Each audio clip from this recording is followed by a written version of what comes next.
Heentam's selfless actions to help others led them to hear about Flight TS-236, an aircraft that had a fuel leak. The captain, who had just come back from jail, managed to land the plane and save over 300 passengers on August 24, 2001, at Toronto International Airport, Canada. TS-236 was a busy flight operated by TUAN, scheduled from Toronto to Humberto Delgado Airport in Lisbon, Portugal. The flight was on an Airbus A330, a wide-body, long-range jet produced by Airbus, fitted with 2 engines. The Rolls-Royce Chen 700 is pretty powerful, featuring the latest fly-by-wire technology. Plus, the A330 has an impressive safety record and is considered the star of the airline's long-haul fleet. Just a heads up, on August 17, this plane was taken in for routine maintenance because some issues were found with the right engine. The engineers decided to replace it, but at that time, the airline had no spare engines available in all of North America. So, they had to borrow an older model from Rolls-Royce. Due to the urgent timeline, the maintenance team had to reuse a similar part from a previous aircraft because there was no hydraulic pump available. Unfortunately, this led to a significant gap in the installation, putting the hydraulic lines and fuel lines too close together, without enough space as required by safety standards. It's really concerning that no one noticed this issue. On the day of the incident at the airport, there were 293 passengers on the flight, most of whom were Canadian, along with a few others who were expats. Returning to his hometown, the flight was operated by 13 members of Flight Crew 11, including 2 pilots. The captain, Major Robert Pick, is 48 years old. In the past, he spent 16 months grounded after getting caught smuggling toothpaste by air. Despite that, thanks to his successful rehabilitation and exceptional flying skills, he hit the jackpot in 1995 and became a key pilot for the airline. The captain has a total of 16,800 flying hours, with 796 of those logged on specific aircraft. A300-30 has flown a bunch of different types of planes, including seaplanes in the rough mountains of northern Canada. The co-pilot, Dick de Jager, is 28 years old and has 4,800 flight hours, with 386 hours on the A330. After fueling up both wing tanks, they had a total load of 46.9 tons, which is 5.5 tons more than needed. At 0:52, or 20:52 local time, the aircraft was cleared for takeoff on the runway. Music, the flight crew is maneuvering the plane. The plane took off to the east and quickly climbed to 39,000 feet, flying over Canada's maritime provinces before heading out into the vast Atlantic. Passengers started to relax as they faced a 7-hour journey ahead. Since it was a transatlantic flight, there was no radar contact from the ground. Even though most systems were automated, the pilots still had to keep a close eye on any changes to their aircraft. 4 hours into the flight, everything seemed normal. The pilots had no idea that deep inside the right engine, a disaster was brewing because the maintenance team had left some things hanging a few days ago. They didn't have enough time to fix it properly, which led to the fuel lines and hydraulic lines rubbing against each other and creating a crack in the fuel line. Initially, the crack was pretty small, with fuel seeping out at a rate of 10 kilograms per minute. However, after a short while, the crack widened, and then it burst, causing fuel to spray into the engine at a terrifying rate. And TUAN wasn't getting any notifications about it. About 25 minutes later, the computer alerted that there was high oil pressure and low oil quantity and temperature on engine number 2, the right engine of the plane. The pilots went through the manual but couldn't find any explanation for it. The captain made a call to the maintenance control center of the airline in Vancouver, Canada, and relayed the issues to the coordinator. "Hello, this is 236. We need some assistance. We got an alert about low oil temperature and high oil pressure. Engine number 236. Keep an eye on the oil level for B and let us know what happens next." It seems like the maintenance engineers need more time to figure out the real issue that 236 is facing. About 30 minutes later, the bad news popped up on the aircam display in the cockpit, showing that there's a fuel imbalance between the left and right tanks. While this fuel imbalance is unusual, it's generally not something to panic about. Captain Pick has dealt with this kind of thing many times before. During this phase of training, there was an engine failure, and he knew exactly what to do. Instead of checking the manuals, he relied totally on his captain's experience. He opened the cross-feed fuel valves, connected the fuel tanks from the left and right wings, and started transferring fuel from the left wing to the right. Brilliant move. Instead of having fuel just stuck on one wing, the captain managed to get the fuel flowing from both sides. If this keeps up, the plane is going to run out of fuel on those systems pretty quick. The plane's display was showing that it didn't have enough fuel to reach LB anymore. Every 5 minutes, it was losing a ton of fuel, creating a rain of gasoline in the sky. The pilots started racking their brains to figure out what was going on.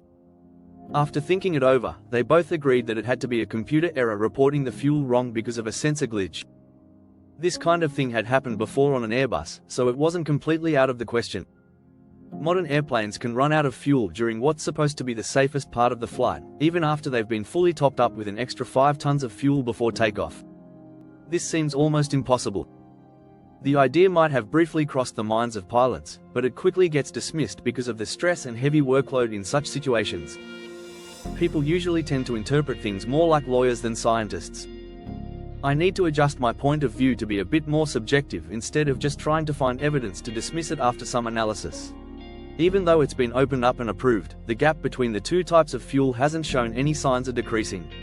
Right now, the plane's indicators show that the A330 has only 7 tons of fuel left. The pilots are feeling more stressed than ever. They can't ignore it anymore. There are 300 lives at stake, and it's time to make a decision. The plane has already flown more than halfway. They couldn't turn back anymore and didn't have too many options. The only place Mr. Doan had was a small airport in Auris, a military base. At 5:45, the captain called back to inform air traffic control at Santa Maria. Santa Maria, this is flight 236. We're running low on fuel and requesting clearance to land. They confirmed our request. Flight 236 was heading south, and the passengers in the cabin still had no idea what was going on. As the captain grew increasingly anxious about the aircraft's performance, there was only 4.8 tons of fuel left. To be on the safe side, he ordered a flight attendant to do a visual check in the pitch-black night. Even with a flashlight, she couldn't spot anything unusual with the engines. Concerned that there might be an issue with engine number 2, the captain turned on the fuel pump in the right tank to supply both engines. This somewhat helped clear out the remaining fuel in the left engine, but the reason for the situation wasn't clear. Just 5 minutes later, the pilot had just set everything back to the original configuration when, while they were still stuck in a loop, the right engine suddenly caught fire at 6:13 in the morning. That's when both pilots realized things were really going south. The captain thought, "Oh, we messed up." He immediately pulled back on the stick as hard as he could, banking to the left to start the descent. This massive airplane, weighing hundreds of tons, was now being run by just one engine and only had about 600 kilograms of fuel left while being 240 kilometers away from the airport. The captain declared, "Emergency situation with air traffic control 13 minutes after flying at 34,000 feet, 120 kilometers from the airport." The biggest fear has happened. The left engine is still on fire, and the plane has lost all power. One of the most technologically advanced aircraft in the sky has now turned into a giant metal kite with its strings cut. It's a real death sentence for all passengers and the crew. We've lost both engines. We can still see the terrain on the radar as we keep moving forward. We're 120 kilometers away, and we've lost both engines, but luckily, a lifesaver for the A330 showed up just in time, a ram air turbine, or RAT for short. It deployed from underneath the plane and spun in the wind to generate a little bit of electricity for the captain's instruments and some other systems. The A330 is descending at 2,000 feet per minute, and according to the co-pilot's calculations, we've got about 14 to 15 minutes of flying left at most. With a glimmer of hope just starting to emerge in the dimly lit cabin, which was now plunged into darkness due to a power outage, the chaos was quickly replaced by a chilling silence. The flight attendants received their orders and prepared for the worst-case scenario. They swiftly handed out life jackets and instructed the passengers on how to brace for impact in English, French, and Portuguese. "Everyone, listen up. We're getting ready to land. It might be a rough one, but please hang on tight, no matter what. Let's believe that our crew will pull through. We will make it to land." This statement lifted the spirits of most passengers during the night, right in the middle of the ocean. A real water landing could lead to a disastrous ending. Back in 1996, a Boeing 767 faced a similar situation. The captain tried to land on the water off the East African coast. The outcome was tragic. Out of 175 people, only 50 survived. Returning to the cabin without propulsion to take in air led to a drop in pressure and a decrease in oxygen levels. The oxygen masks dropped down from the ceiling of the plane, and right now, survival totally depended on the crew. This was definitely not an easy task. It was unlike anything they had trained for before. It's important to know that, like most other planes, the engines didn't just power the plane forward, they also provided electricity and hydraulic pressure. Losing the engine meant not only losing several crucial devices and parts, like the control yoke, steering, and the nose wheel, but it also affected the entire system. The plane lost 2 out of 3 hydraulic systems that powered its tail, making it way harder to control and keep balanced. Using some seaplane flying skills in Canada's rough mountainous terrain, the captain tried to keep the plane as high as possible. He adjusted the plane's speed to match the stall warning speed by tweaking the nose's angle. At the same time, he had to make sure the plane stayed at a steady speed of 259 km per hour. If the turbine drops too low, it will stop generating power, and we can't let the airplane go faster than 370 km per hour. Otherwise, the landing won't work. Since the plane is gliding through the sky, we're still a little ways from the airport, about 236 kilometers. I've spotted the runway on radar, 20 kilometers south. Everything's ready, we're just waiting for you. Right now, the fire crew and medical team are gathered at the airport, and the runway lights are brighter than ever. After 19 minutes in the air, the passengers can finally see it. The lights at Tessera Island finally appeared in the dark night, and now the captain can finally breathe a sigh of relief. All his efforts are starting to pay off. However, the challenges aren't over yet. The plane is still flying too high, about 12 kilometers from the airport, at an altitude of 13,000 feet. On top of that, the county pilot reported that the plane's approach speed is currently 370 km per hour, which is over 100 km faster than the standard. If the plane were to make a direct approach to the airport, its path would be, it's really steep and full of risks, with no way to bail out. The captain only had one shot to land. He miscalculated by a few seconds and started to make the plane do a 360-degree turn. Each turn dropped the plane about 4,000 to 5,000 feet, leaving him with barely enough altitude for another spin. Using all his skills, the captain kept maneuvering the plane in S-shaped patterns, which gave him a bit more time. Landing here is actually a really tricky skill that not every pilot can pull off. You need to calculate speed, angle, and distance almost perfectly. Within just a few minutes, the plane can come crashing down hard onto the ice. Normally, when landing, planes have flaps to increase lift, and the engine power helps raise the nose. But in the case of Flight 236, the captain could only use the handbrake because the braking force was so sudden and strong that sparks flew from 8 of the 12 tires.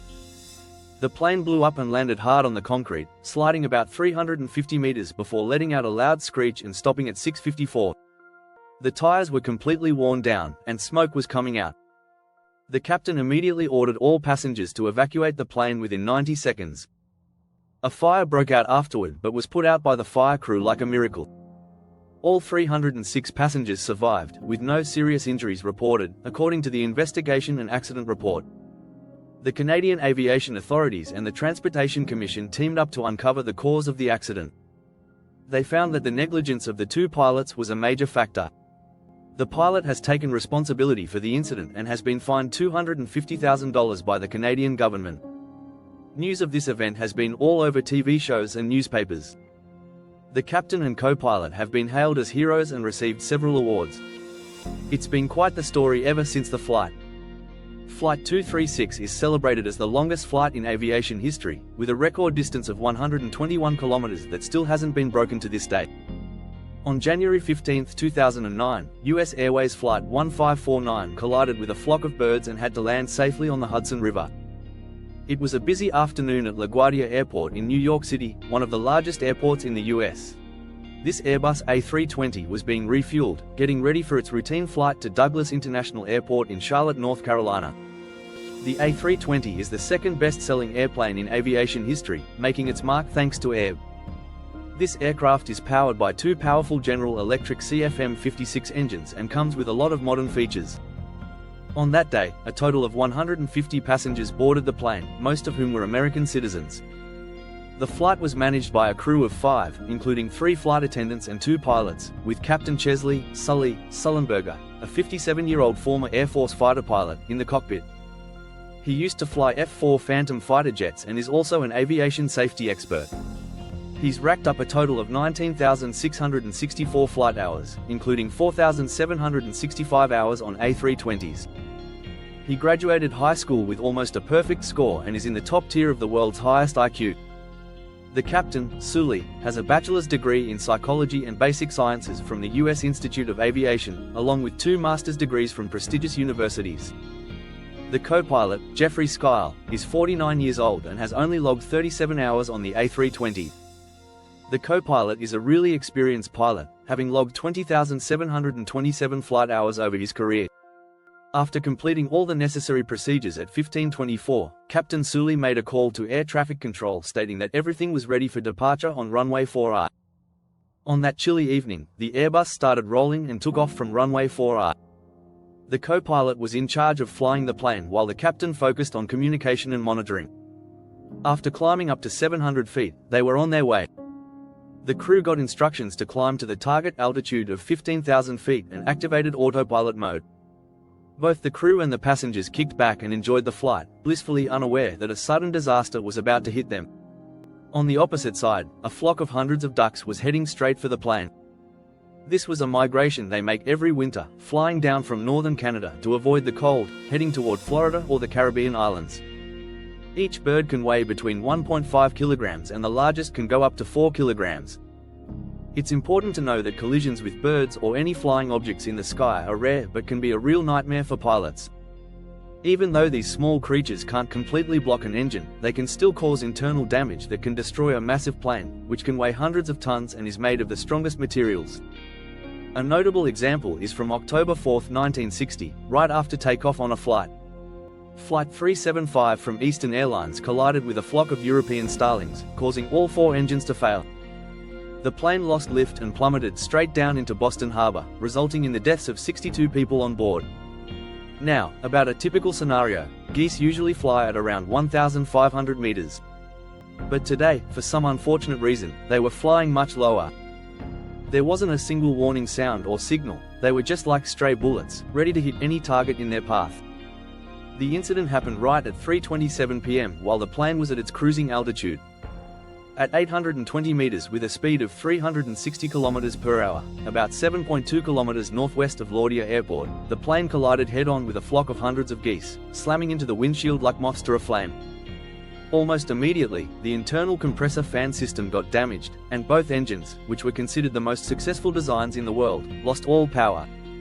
The plane gradually slowed down and lost altitude, the cabin filled with the strong smell of gasoline and a horrible burning odor.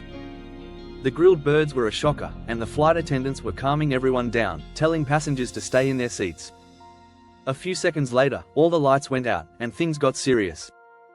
Captain Sully quickly took back control of the plane, restarted the APU, a backup power source, and made a call to air traffic control.